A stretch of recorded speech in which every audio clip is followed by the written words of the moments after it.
We're here. Friday afternoon, last show of the day, and the last day of the week. We probably, this is the best show of the whole week. Ian Kitajima. Can we have a beer after? Yeah. So Ian is with Oceanit, and Oceanit is a sponsor of the Design Thinking Workshop at the University of Hawaii tomorrow, which ThinkTech is going to go and film because we want to see more about design thinking. And we're calling this show Design Thinking is Showcased at UH Manoa.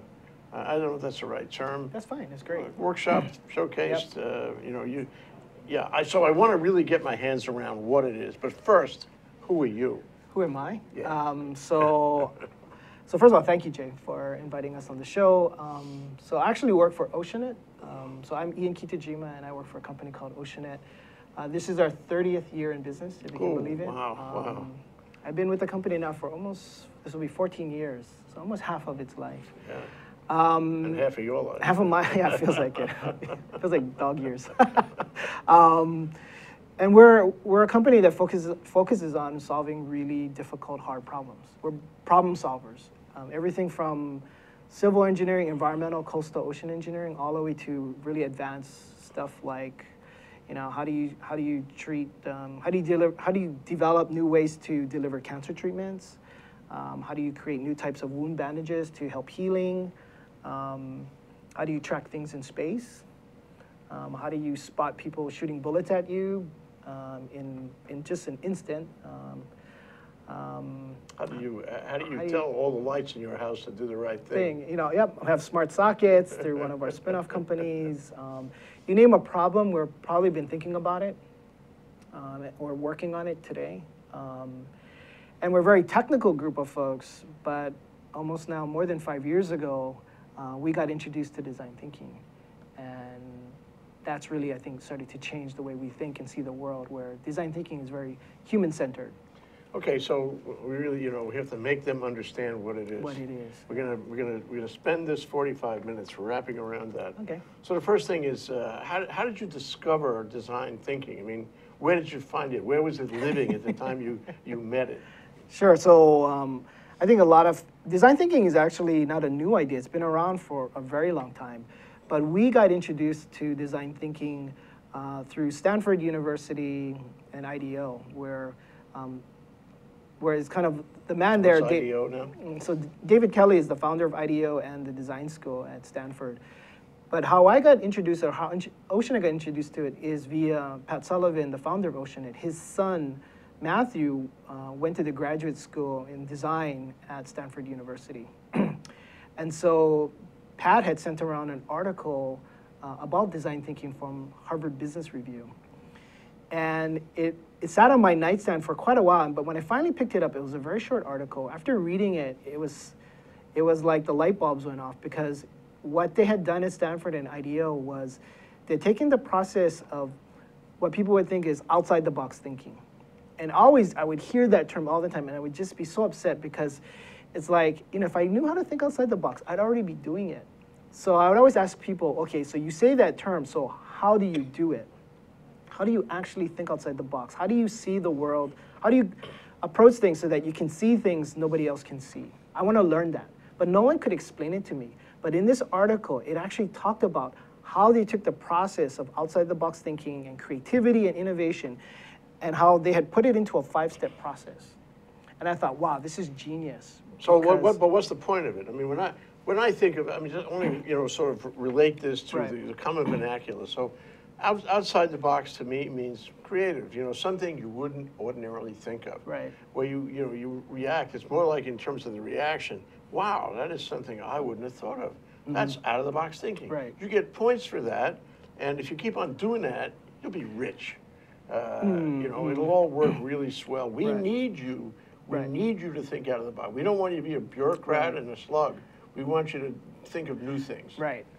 Okay, so I think one of the things that was very important was design thinking is human-centered. People can think really radical ideas. Like, I can just sit here, you and I can just brainstorm all these great ideas that may have no relevance actually to people's lives. So what design thinking is doing is a human-centered problem-solving approach.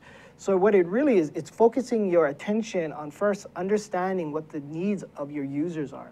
And first of all, just even who are you designing for? So where does it live, though? Where does it live? I mean, from what I know, you have a group of people. It's not Right. one person. Right. It's a group of people, and they are trying to solve a problem like solving a Ocean problem. is. That's Right. one of the reasons I'm sure Ocean wants this. And they are going to do this for a reason. I mean, they're going to solve this problem for a reason. It's not Right. not necessarily love. It's for business advancement or money. Right. It's to solve a community problem Right. of some kind. It's a hard problem too. It's a problem that requires more than just an ordinary routine answer. Right. Okay, and you I'm making this up, but you get in a room, you exclude external forces for a minute, you put your heads together. Well, you're going to correct me on this. You put your heads together, and you have this crucible of different, Right. more intense kind of thinking Right. that solves the problem. Okay, am I right so far? In what ways am I wrong? I would say that's traditionally how we do it. We get together a bunch of really smart people, and we think about a problem, and we kind of go at it, and we come at it from different perspectives. And I think that's normally what we used to do at the company a lot, is customers come to us with a problem. We get a bunch around the table, a bunch of really smart people, and with different perspectives, we kind of help analyze and look at that problem and come up with totally new ways of doing things. And that's what I think the majority of us do, and some of us do it better, and some of us. All of us. Everybody actually does design thinking. It's actually. I mean, you can do this with your wife, right? You can do this with to your teach your business kids, partner, everyone. your kids, okay. Right? But we can do it here. we can do it right here. Right. But the thing that's missing a lot of times in that conversation is the customer voice. And a lot of times even the customer who's in the room is sharing with us what their problem is. But actually what they're really sharing with us is a lot of times just the symptoms of a deeper problem that they haven't fully articulated to us. And we're all kind of jumping into what's really like the third stage in design thinking, which is the brainstorming, which is the fun part. It's like, oh, let's come up with all these great ideas. Without actually, a lot of times we're assuming that whatever they're articulating in terms of the problem is actually the problem. So is this? So you asked about where does design thinking live? Yeah. It actually lives in the customer, and it lives in actually really this first step of design thinking, which is empathy. So we would actually, what I would say, how it looks different is we would spend time in the field with the customer. Outside that room. Outside that room. We would spend time outside that room in the customers. All of you, everyone, or just the some? team? The team would actually spend time with the customer in their kind of world and see what's going on. And it's almost like being a detective in a way. If I ask you, did you do it? Like, as like a murder mystery thing. If you just ask the obvious questions, you're going to get obvious answers. And so where inside or where it lives is in the stories that the customers share with us. Because in the process of them sharing these various challenges and stories they're having in their business, we will hear the real problem. Okay, I don't want to stop there. The real problem. So the first thing is empathy to the point where you find the real problem. Okay, how does that differ from critical thinking, which is a term it's just as amorphous as out of the box. How does that differ from critical thinking? How does that differ from critical thinking? I don't know if completely. I don't know if it's completely different. I don't know if it's more similar than it's different.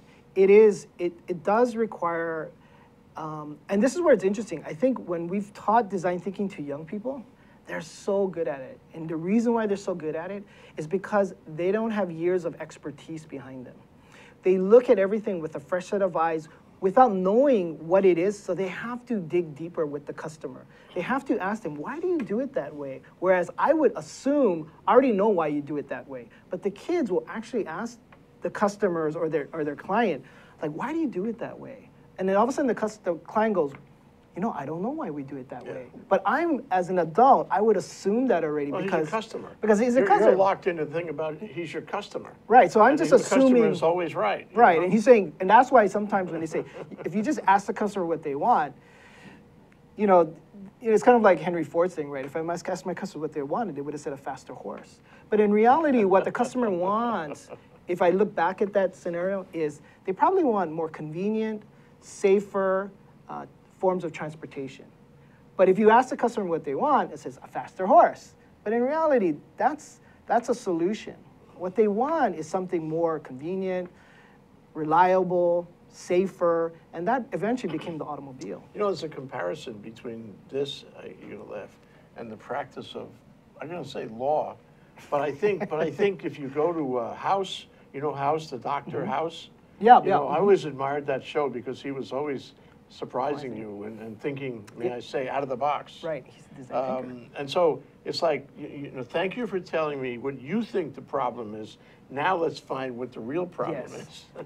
And I think we talked about it before when we talked about design thinking many years ago on your show, when we first started doing design thinking. And I think you talked about being a lawyer. And a good lawyer is somebody who is great at asking good questions, empathizing, not accepting that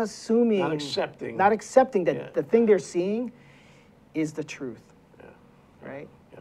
There's something behind it, and I think the same thing with design thinking is it's more of it's a process, but it's more of a mindset. It's hard because it's super hard. For me it's hard too because I look at things and I don't realize I'm assuming things, whereas when I'm with like somebody else who's with me, they go, you know, you're assuming that's the problem, or you're assuming there's not something behind what they just said, right? And so, but that's why when you watch kids do it, it's amazing, and it's primarily because I think they don't have the years of experience and expertise, baggage and expertise to go, I already know I know what the problem is. Right, go a rough shot on and let's that. go straight to coming up with some solutions. Yeah, wrong, yeah. And that's like, and then we always wonder, how come now when I'm finally delivering the solution to you as the customer, you're not happy? We sat right here and you told me what the problems are, so we actually came up with the solution together, but why aren't you not happy with it? You have to get around the back of it. You got to get past the thing that you're seeing right in front of you. It's like your example of House, right? Yeah. It's like, let's talk about really what's going on so that we can get to the real cause or root of the problem. Can you do that yourself? I mean, I'm just curious about the mechanics. We get into it, of course, but can you sit and say, you know, I'm not sure I understand this, so I'm going to think about it really hard. I'm going to think about what's really bothering this guy. It's not about a faster horse. It's about better transportation. Right. I mean, can a person, an ordinary, reasonably smart person, figure that out, or does he need this interaction with the other members of his team? I mean, it's probably. I mean, I at some level, it probably starts initially with yourself, right? But really, the value comes from actually interacting with end users that you're going to be designing for. Because their perspective, especially what we look for when we go out to the field, is we're looking for people with kind of extreme points of view, right? So you want to work with the person who's like the expert, crazy. Like a little, well, not crazy, but they're like one type of extreme user is somebody who actually is hacking your system. Like the product or service you're providing is actually they're taking it and modifying it and customizing it to their need. But you want to find those people who love your product and is actually taking it to that level. And then you also want to look at people who maybe hate your product. Because in those extremes, in the interviews you would have with them, it will tell you a lot about great insights into the needs that they have. And you want them. You want the ones who hate the product. Right. And the perfect example a lot of times we share is OXO or OXO, that houseware product. In love at the bottom of a letter? Yeah. Yeah. It is. I think it is. It's that big handle utensils, like there's like a carrot peeler. The guy who invented that invented it for his wife who has arthritis. And she invented it for a single user, an extreme user, which is her wife who has arthritis. Because she saw his wife trying to peel carrots with the metal carrot peeler, and she was really struggling. It was very painful. So he took one of those bicycle handles, the grippy handles, stuck it in and glued it in and gave it back to her and saw how she was so much easier. Now, the interesting thing about that is she invented it for a single user. But what they found was that people with people who didn't have arthritis had the same problem with those metal carrot peelers, that they were having the same problem. But if you had asked him, please design a carrot peeler for everyone, it would probably be harder to come up with that idea. But when he designed it for an extreme kind of case, which was his wife who has really bad arthritis, he could come up with an innovative solution. So you want to test it. And you want to test it on difficult situations. Right. Yeah. And because it worked so well for her, guess what? For everyone who has regular hands, it worked even better. Yeah. or So just this as is well. like the process, I mean, you mention it as an invention process, but it sounds to me like that's very appropriate because you're trying to invent a new way, a new solution that gets behind the problem. Right. This is really exciting stuff. So, so Oceanit wants this. I mean, any right-thinking company would want to think better. It's not just limited to a company that's trying to invent things. It's any company that has issues about either problems or finding a better direction. Right. I mean, you always have a problem. You can't not have a problem. Who doesn't have a problem? Status quo is never acceptable. Right. Okay, so. I mean, people are using this stuff. I remember a lot of people come to our boot camps and these other things. It changed the way you think and see the world. And so I know people have said, yeah, I'm using this how I'm doing parenting and how I manage my family, how I manage my life, as well as how they do their business. So it's more of a way of thinking after a while. It's kind of this weird thing that happens to you as you practice this process. It's kind of like, it requires a lot of thought. It's like, first time I ever played tennis, right? It requires like a lot of concentration. But after a while, you start learning what the rules are and you learn, there's muscle memory. I think similarly, as you start doing design thinking and you keep doing it, you get better and better. You also start experiencing what design thinking has a group of mindsets. And I think one of them is just the idea that failing is not a bad thing anymore.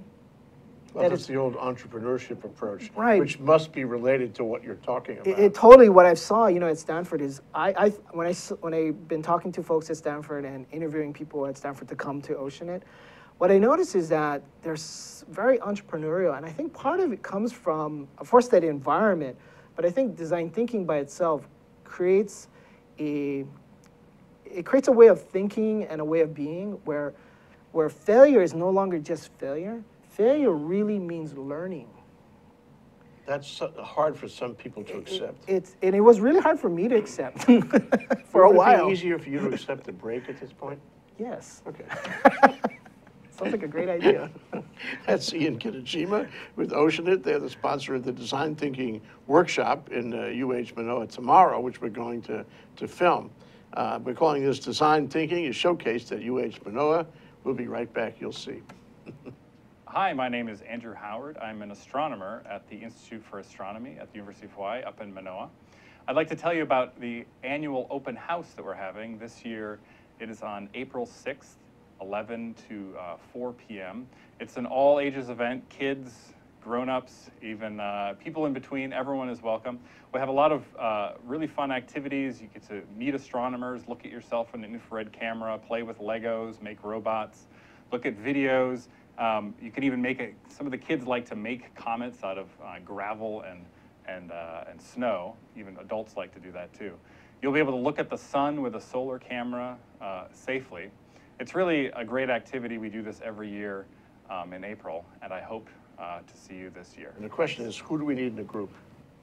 Okay, we're back, we're live. And if I didn't express this already, the best times on these shows are during the breaks. You only wish you could come around and watch during the breaks. This is Ian Kitajima with Oceanit. Oceanit is a sponsor of Design Thinking, a workshop tomorrow in UH. But they do all kinds of other things, and in fact, they're one of the sponsors of a very large program, which is the 5th annual. 400 people are going to be there. Boot camp in design thinking at the Ko'olau Ballroom in Kailua. When is it?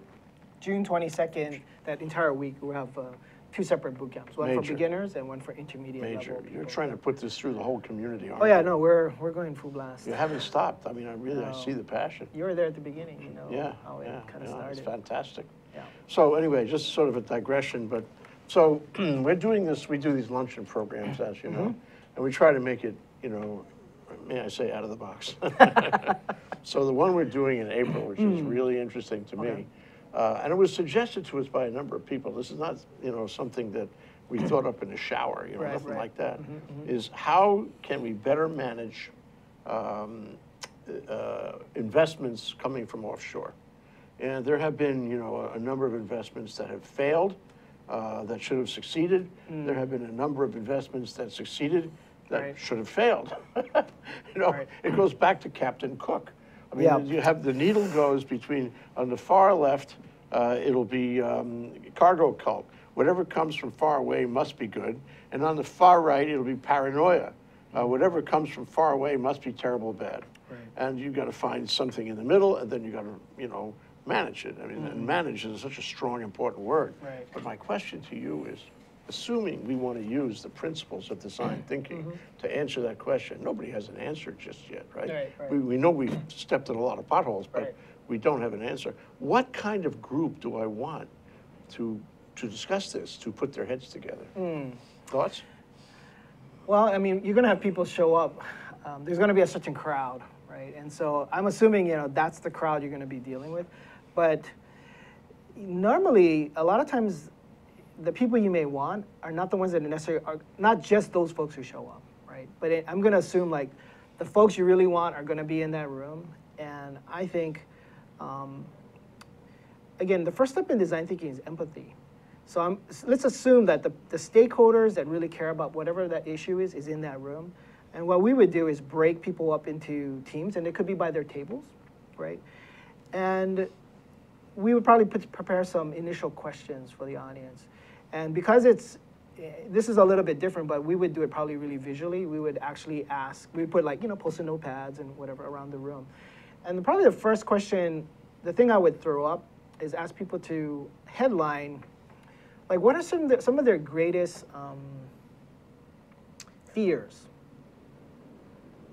around this particular issue? Because you want to get it out there, right? Because I think, because again, depending on where you come from, like you said, you may be on this side or you may be on this side. Or you may be somewhere in the middle, right? So part of it is to just get it out. Like, what's people's fears about whatever the issue is? So that visually we can see that. And then from there, I would say, it then starts becoming a question of, okay, so who else is not in this room that should be here? That should be part of, and be part of this broader discussion.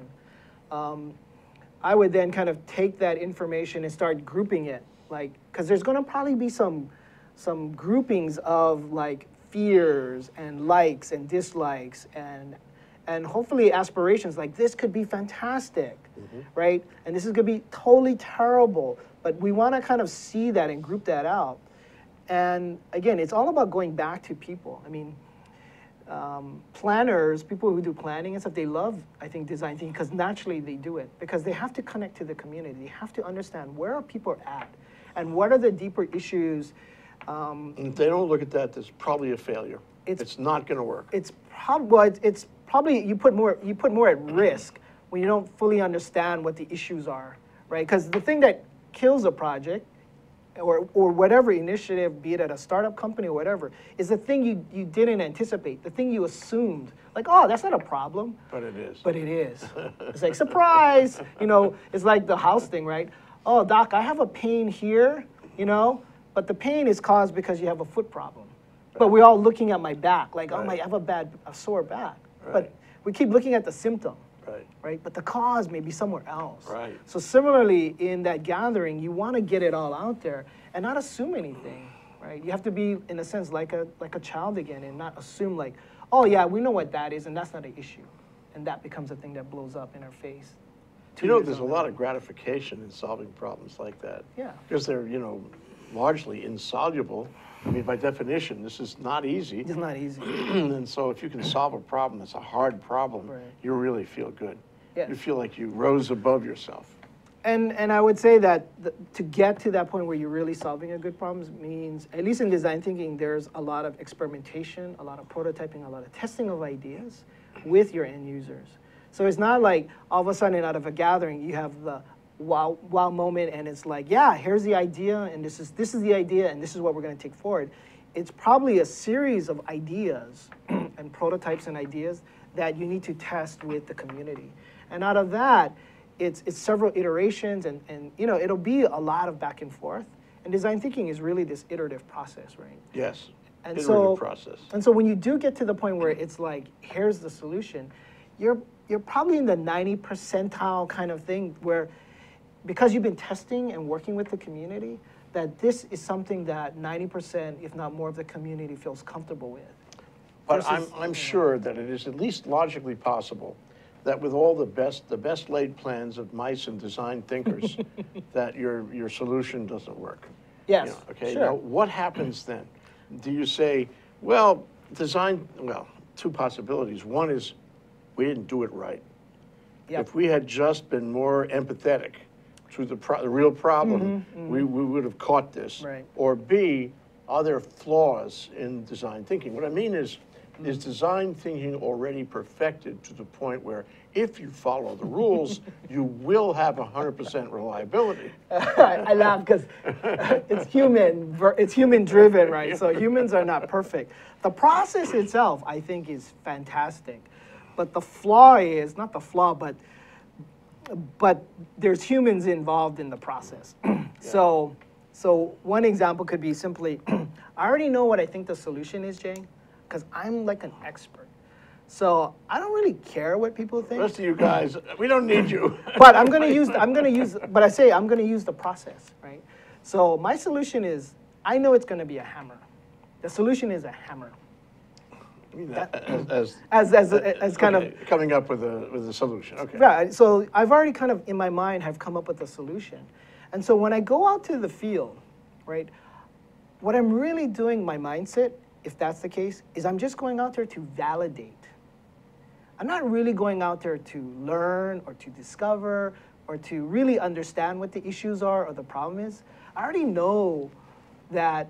So what I really do is, you can unconsciously or very consciously ask the question of that eventually gets you you're feeling good about, see, everybody wants a hammer.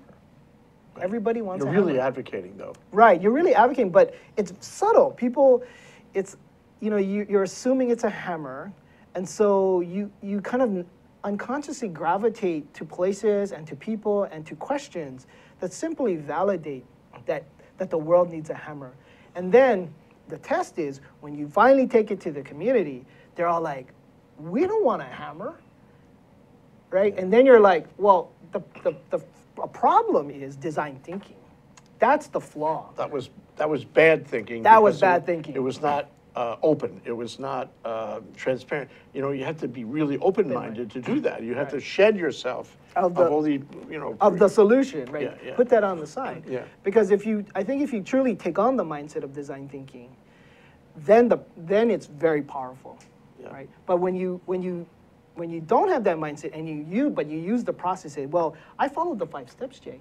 People still hated it at the end. It's not the process. There's an arrogance in that. It's the person driving the process and Yeah. how they approached Yeah, it. yeah. Right? So if I give you my case study here, Okay. we're going to find a ways, or the way, maybe one thing, Right. number of thing, or a mindset thing, to better manage offshore investment, I think, which is critical for Hawaii, and we haven't worked it out yet.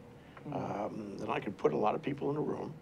I can break it down by tables, I guess by subjects or issues, and then I can have them fight it out at the table, and then I can have the tables I'm remembering the one you invited me to, and then I have the tables, Right. sort of come together, and at the end of the day, somebody writes up the real possibilities. Right. But you need the right kind of people there for sure. Yeah.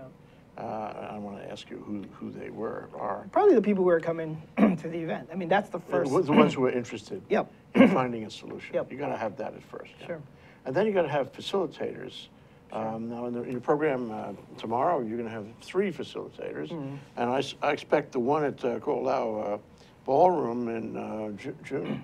You're going to have lots more. We have 5. So each major boot camp will have 5 facilitators for the beginners boot camp, and then 5 facilitators for the intermediate level boot camp. Okay. So what do they do? They facilitate.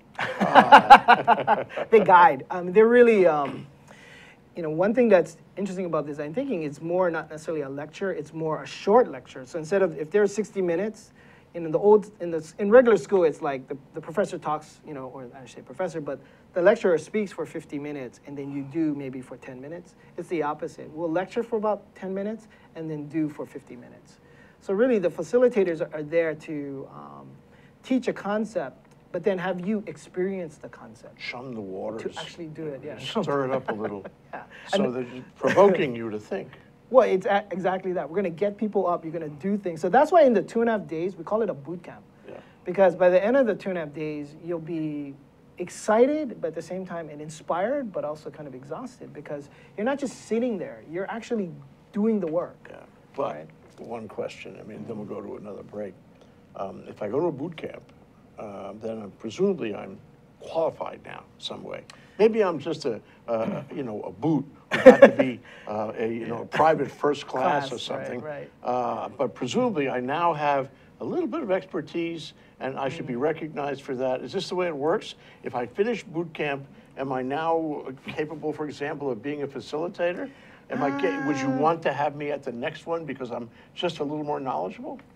Eventually, I think if that's eventually how we select people to be facilitators, is they have the basics, they have gone through the boot camp, but really it's in the application, in the actual usage of design thinking where, we then from there pick facilitators. So we want people who actually have struggled with it, have tried it and keep using it and practice it, because it's not enough to just know something from what comes from the boot camp, but to actually have your own stories and actual practical applications of how you're using it, right? So.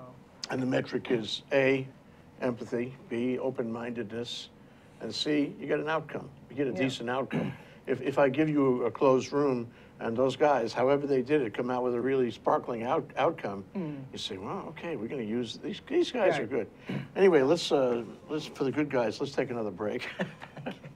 Ian Kitajima, Oceanit, sponsor of the Design Thinking Workshop in UH Manoa tomorrow. We're calling this Design Thinking is Showcased at UH Manoa here on ThinkTech Talks. We'll be right back in a minute. We're going to go through the rest of those steps. We're going to give you further definition of how this works. It's not all empathy, We'll be right back.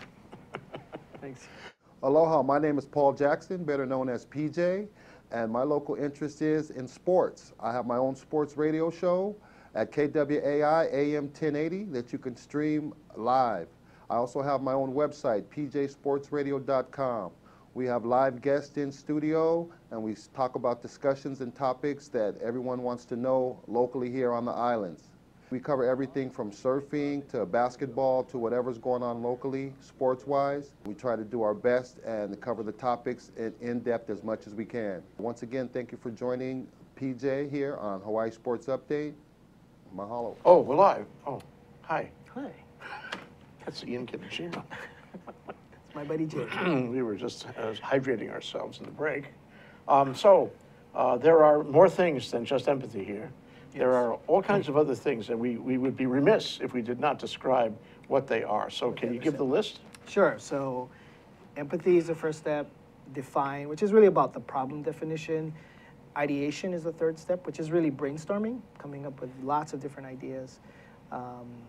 Prototyping, options, right? And then taking those ideas and putting it into a physical form. It's prototyping is the fourth step. And actually build something. Build something and put it in your hands as quickly as possible. And then the last step is testing, right? Then that's the where we put it in your hands. That's iterative. It's iterative, and it's another form of empathy, right? When you test, it's again you're trying to understand. Feedback. Yeah. So before we spend 2 years and $2 million, we want to spend 2 weeks and $200 to start getting an idea, like, are we on the right track? Are we, or is we totally off base, right?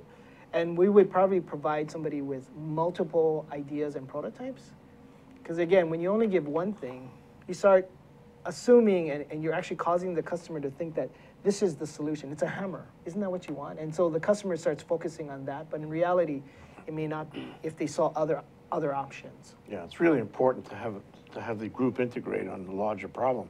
But it strikes me that the way you describe these, was it 5 steps? 5 steps.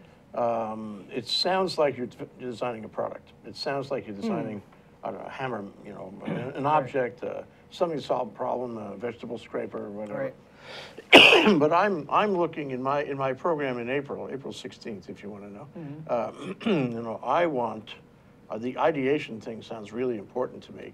I want to know what I can do, right. And then I want to figure out ways to do it. So in my look at this, the most important thing is to finally get to the point where we know theoretically what the action points are. And the reason I mentioned that only is that I'm assuming, Ian, we talked about this before, I've seen it and read it, and you guys are everywhere with it. Can you fix Government?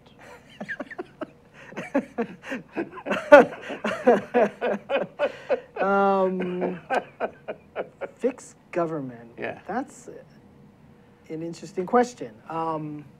I think, I don't know if we can fix government. Maybe we can. Maybe you can, Jay. But I think it's the reason why we got into, and this gets to I think one of the reasons why we got into design thinking, and it was actually related to education, right? When we started to learn design thinking, to me, it really was like, wow, here's a way to see the world in a different way and to come up with new ideas and be user-centered, right? So the first thing we started doing with design thinking is thought, we want to take this and we want to share it with the education system. It's the fish thing. Don't give the man a fish. Teach him how to fish. Exactly. So you don't want to give him a solution. No. You want to give them a way to find a solution. Yes. We want to give them a way to think. It's really critical, right? Especially with kids. So that's where, for us, has been focusing on taking this process and teaching it to teachers, principals, administrators, and students. Because the theory is by empowering them with a new way of thinking that creates a common language around innovation and creativity, as well as a common problem-solving process that's focused on users and end users, which are the students, that we can actually solve our educational problems and issues. So similarly, my dream, and I'm hoping we'll start this year, is to actually teach this process to government. We've already been doing it for government, but to our political leaders and legislators, to give them a way of solving problems where collectively we can do it all together. See, when everybody knows this process, then it's actually easier for us to work together, because we'll always start first with empathy. So who do we need to go talk story with? We don't immediately jump to, oh, here's my idea, and let's go down this path. Well, it takes the sting out of what happens in government so often when people get all hoo-hoo at each other and they carry around all this terrible baggage. Right. Here, what you're really saying is the baggage isn't so good. If you want to do this right, forget the baggage. Leave your baggage at the door.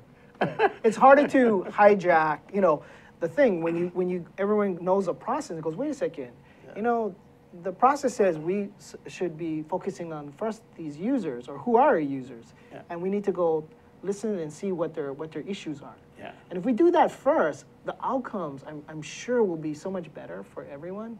And that's how eventually, it's not that we have to fix government. We have to make government, I think, more relevant and more connected to the people. Well, I know what you're doing. You're trying to change everything. You're trying to change the whole community, No, I'm aren't not. you? You want the community to be better able to solve its problems. Yeah. And so you begin wherever you begin, but the question is, how fast can you move in any given crucible like this? How fast can you push people, and how quickly do they respond? Because they do have baggage. Sure. And how can you make them come to the table? Yeah, and it's a process, right? What takes time for this is that you can learn the process very quickly, and that's what Saturday, it's a one-day workshop to learn the process. But to apply the process that eventually starts changing the way you think, that takes time. And that's the part that it starts changing as you start practicing and applying the process. But sometimes they come to the workshop, then they go home, and their wife makes them dinner, and they forget all about it. Sure. Okay. So is this like bicycle riding? When you get on the bike, you never forget ever? Or is this something you have to refresh yourself every now and then? I think it's something, everyone is different. Some people will just be, a lot of people I've noticed really become really into the process. And eventually they'll hit the wall, like we all do. It's like, wow, there's a certain time in terms of tennis where all of a sudden I kind of hit a wall. I'm not getting any better. And that's where being part of a broader, I think, community of design thinkers becomes important. All of a sudden, Jay's a really good design thinker. So when I'm doing a project, he's kind of watching me and going, oh, try this or try that. You're assuming you know what the problem is. Yeah. right? Go and do more interviews. Now, what's nice about design thinking is it's kind of a self-correcting process. If it starts getting harder, it's probably because the step before it, you didn't do it very well. Yeah. Right? For some people, yeah, it's like, wow, this is really great. I don't get it. Right? Like anything, there's just no. It's not a kind of silver bullet and it solves everything. But definitely, the more people practice it and use it, it is. I'm a total believer now that it's not just a process, but it's what the process does to change the way you think. Don't you need, I mean, I'm looking forward now. I mean, another 5 years, maybe. I know you're always looking forward. Always looking forward. Looking forward. That's our forward. motto. Yeah. Every day better. That's our motto. Yeah, that's right. So if I look forward, and I want this to work, I want the community to be able to solve problems. I want it to be able to, be smarter, think out of the box, come up with stuff, like Singapore. I mean, we could use Singapore as an interesting, study. Right. Because they seem to have that there. I don't know how they do it, but they seem to have it. You know what it is? What is it? The Design water. thinking. It's the water. What? No, design thinking. Really? Yeah. No, IDEO, Tom Kelly has been going to Singapore and teaching design thinking to their leaders there for I don't know how many years, decades. It shows. It shows, it is, because people are like, what's going on in Singapore? It is design thinking. They have it in the schools, in the university. IDEO took it over there and has been teaching it in the country. And So- it shows in the results. So here's this. I mean, so if take it 5 That was years, a great take it 10 example. years. Yeah, I'd like to go and check it out. I'm always impressed with what they do. Yep. But you have to have a structure, okay? Now maybe at the moment it's Oceanit and you and Ravi and Natalie. And who are going to be involved as facilitators tomorrow. And it's these kids who, maybe they're all ages, but the people who come to the workshop tomorrow, and that's the universe, at least on that day. Then you'll have in June, you'll have another larger universe. But don't you need a structure that reaches out into the Right. community, sort of cells of thinkers? I don't know if that's the right way to put it, but cells of thinkers that, from time to time they meet, they have another experience, Sure. they keep their brains fresh. Don't you need Yeah, that? Don't yeah. you- No, I agree. We do. Actually, a couple years ago, we actually, because just of that issue, I think part of it was the success of it. We actually had to form actually a kind of a nonprofit to kind of start helping us kind of form some of these things. And you're right. I think we've built a community of design thinkers, and every year there's more people who are learning it in government and education, in the nonprofit sector and private sector.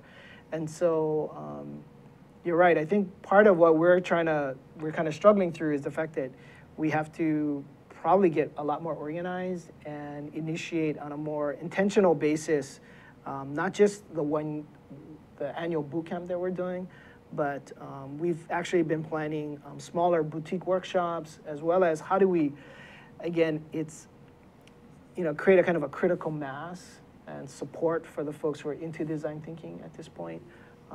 So yeah, your question is a good one, and it's something that we've been kind of grappling with for the last couple of years. Yeah. And I think we're kind of moving down that road where we kind of see it where people are going, well, this has been great, and I'm learning, but now I'm hitting the wall, and I need more help or more support. So I think what has happened too is that people have been working together in the community to apply design thinking. And they know each other. They know each other. I have an idea for you. Okay, it's a wristband. It's not very obvious, but it's a little wristband. Say it's a sort of gray wristband, and it says, "I am a design thinker." And you look at the fellow on the street, you say, "Oh, he's got one too." It's kind of like when I give blood, right? You can kind of see the people who give blood today, right? It's like, you give blood, right? It's like, Just think about it. think about it. It's not a bad idea. Think about it. Think about it. Because I knew something would come out of this discussion. So give your closing remarks. Will you, Ian? Tell the people out there what you would like them to think and do about design thinking. Think and do about design thinking. Well, if you actually have any interest in this kind of stuff, we have a Facebook page. If you look up Design Thinking Hawaii on Facebook, or you Google it, we do have a web page for the community. It's designthinkinghawaii.com, .wordpress.com. It's actually a WordPress site. But if you Google this stuff, you'll see, and you Design Thinking Hawaii, you'll see lots of information about all the design thinking activities going on or upcoming workshops. And then at Oceanit, every once in a while, we'll do a lunchtime workshop that so if you're interested in that kind of stuff, please give us send us an email, give us a call, and we'll get you on a list so that the next time we do a lunchtime workshop, it's very quick, about an hour and a half over lunch. You can get kind of a first kind of taste. It's kind of more like poo-poos in terms of design thinking. And then please join us tomorrow at our design thinking workshop at the University of Hawaii. We will. I'll see you there. Yep. I want to pick up my wristband. Definitely. So, how long are you going to continue to do this? The design thinking stuff? I don't see anything that would, like, there's no, like, end point for us. You know, I think we'll keep doing it as long as people want it. We as a company, and me personally and others, I think we're kind of true believers. It's not easy to do, but we're seeing improved results throughout our company and organization. And it's just a powerful way of thinking. And you're willing to share it. And we're willing to share For it. the common good. Yeah. Even for the government. Okay. Ian Kitajima, Oceanit, sponsor of the Design Thinking Workshop tomorrow in UH Manoa. We've been talking with him about design thinking, showcased at UH Manoa and elsewhere, and I think it will have a profound effect on the state going forward. Thank you very much, Ian. Thank you, man. Thanks, Ian. Good seeing you.